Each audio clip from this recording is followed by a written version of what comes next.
Hello students, कल हमने IP का फर्स्ट चैप्टर स्टार्ट करा था। आज उसी को आगे बढ़ाते हैं, ठीक है ना। कल हमने यूनिट वन पढ़ ली थी सभी, इनपुट यूनिट, आउटपुट यूनिट, ठीक है ना, प्रोसेस यूनिट। अब हमें आगे ऑपरेशंस पढ़ने हैं, ठीक है ना। ऑपरेशन, पहला ऑपरेशन होता है हमारा इनपुट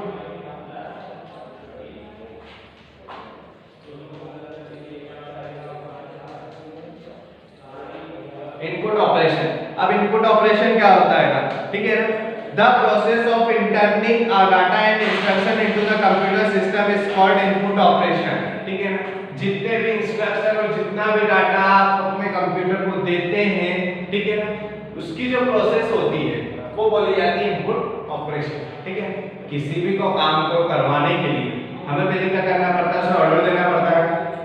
वैसे कंप्यूटर में भी यहाँ पे हमें क्या करना पड़ता है, उसे काम करवाने के लिए उसे ऑर्डर देना पड़ता है। तो जो ऑर्डर देने की प्रोसेस होती है वो इनपुट ऑपरेशन कहलाता है। इनपुट के डिवाइस हमने अभी पहले कल के लेक्चर में पढ़े थे, ठीक है ना। कौन कौन से थे, कीबोर्ड, माउस वगैरह, जिससे हम डाटा कंप्यूटर को देते हैं। तो ये सब की प्रोसेस को क्या बोला जाता है, इनपुट ऑपरेशन।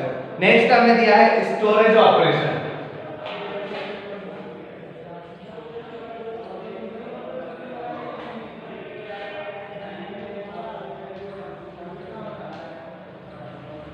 अब मैंने कल भी एक चीज और बताई कि आपको कि आईपी है, कंप्यूटर है, तो आपको उसमें कंप्यूटर की लैंग्वेज इंग्लिश में ही यूज करनी पड़ेगी, ठीक है ना।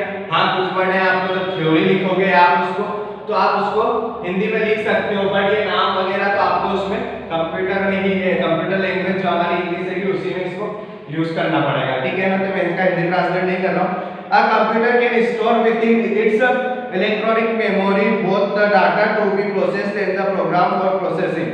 Once stored, both data and program may be quickly called up for processing. अब स्टोरेज ऑपरेशन। अब स्टोरेज क्या होता है, सेव करना, स्टोर करके रखना।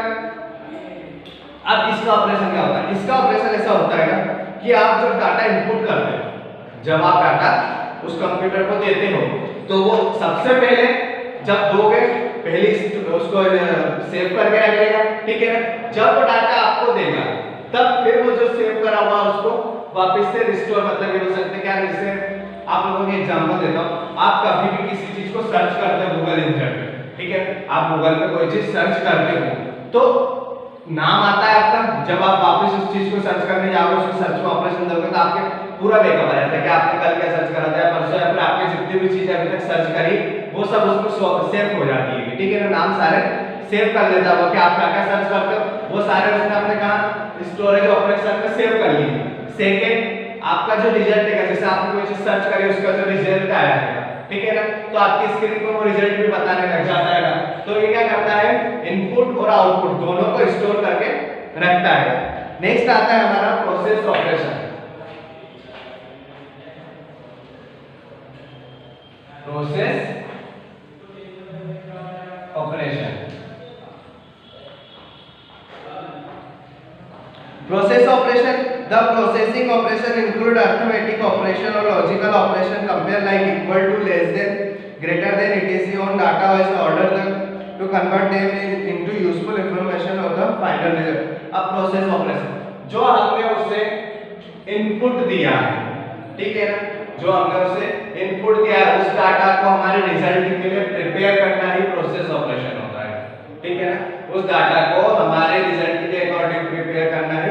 जैसे मैंने कंप्यूटर को दिया कि 1 + 1, ठीक है ना, तो वो रिजल्ट मुझे क्या देगा, 2। तो मुझे रिजल्ट पता है कि 2 आएगा, फिर भी मैं कंप्यूटर को दे रहा हूं ताकि मुझे पता चल जाए कि वो सही है कि गलत, ठीक है ना, या फिर उसमें कोई एरर वगैरह तो नहीं आ रहा, मिस्टेक तो नहीं आ रही।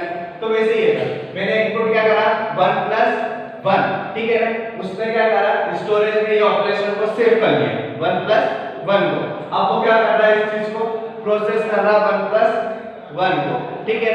अब हम आगे बढ़ते हैं, आउटपुट ऑपरेशन, फोर्थ नंबर का।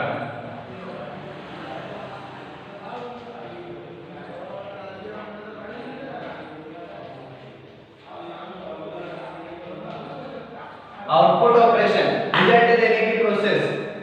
A computer can provide process data in the form of visual or printouts of on a wide range of computer control output device. The process of producing a useful information or result for the user. अब ये क्या करता है कि जो चीज हमने उसे इनपुट करके दी है, ठीक है ना, उसने उसको सेव करा है, प्रोसेस करा है, अब वो आउटपुट हमें देगा। तो आउटपुट क्या जाएगा 1 + 1 = 2। तो ये 2 क्या हो गया हमारा आउटपुट हो गया। अब मेमोरी क्या करती है, ये चारों प्रोसेस हमारी इनपुट, स्टोरेज, प्रोसेस और आउटपुट। इनपुट के ऑप्शन मैंने कल भी आपने पढ़े थे, ठीक है ना, कीबोर्ड से, माउस से, MICR, बहुत सारे ऑप्शन है जो अगले चैप्टर में हमें मिलेंगे। स्टोरेज मेमोरी आएगी, तो मेमोरी इसी चैप्टर में भी वो भी पढ़ेंगे। प्रोसेस ऑपरेशन ये भी आगे है।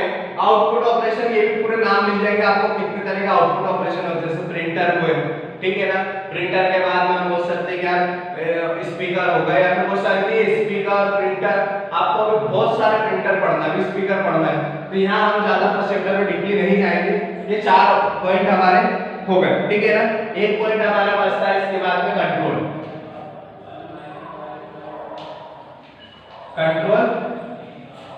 ऑपरेशन। अब कंट्रोल ऑपरेशन ये क्या होता है? ऑपरेशन जब हमें रिजल्ट ही मिल गया है तो कंट्रोल का क्या काम? कंट्रोल का काम होता है इन चारों चीजों को कंट्रोल करके रखना, ठीक है ना। इनपुट, स्टोरेज, प्रोसेस, आउटपुट, इन सबको क्या करता है? कंट्रोल करके रखना ही कंट्रोल ऑपरेशन होता है। यार आपने जो इनपुट दिया है उसे व्यवस्थित तरीके से स्टोरेज करना, फिर उसे प्रोसेस करना और आपके रिजल्ट के अकॉर्डिंग आउटपुट आपको प्रोवाइड करना। ये सारी चीजें क्या होती है? कंट्रोल ऑपरेशन के द्वारा इसे कंट्रोल किया जाता है। ये आपके ऑपरेशंस कंप्लीट हो गए, ठीक है ना। इसके बाद के जो पार्ट दिए हुए हैं, कोड दिए हुए हैं, वो कोई काम के नहीं हैंगे, ठीक है ना। हम इतना डीपली, क्योंकि हमारा बहुत सारा कोर्स है।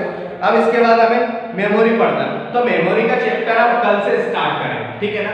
आज के लिए आपका ये वाला पॉइंट क्लियर रहेगा, ठीक है ना। आप यहाँ पे फेयर कॉपी बना सकते हैं। उसके बाद जो मेमोरी रहेगी कल के लेक्चर में हम पूरी मेमोरी एक साथ में क्लियर कर लेंगे। तो कल या परसों में हम हमारा चैप्टर क्लोज कर देंगे। Thank you.